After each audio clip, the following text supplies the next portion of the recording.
আজকে আমরা বানাবো ঘরোয়া স্টাইলে দেশি মুরগির মাংস।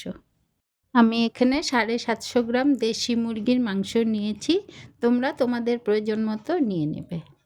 এখানে নিয়েছি পেঁয়াজ, রসুন, টমেটো, কাঁচা লঙ্কার পেস্ট হাফ বাটি।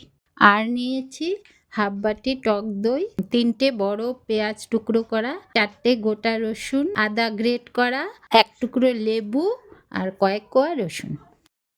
এবার সব মশলা, নুন, হলুদ আর কিছুটা পরিমাণ সর্ষের তেল দিয়ে মেখে 2 ঘন্টা রেখে দেব।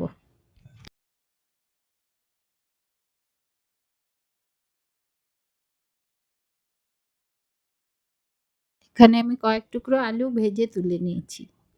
এবার কড়াইয়ে তেল দিয়ে গোটা জিরে, তেজপাতা, গরম মশলা ফোড়ন দিয়ে মাংসটা ঢেলে দেব।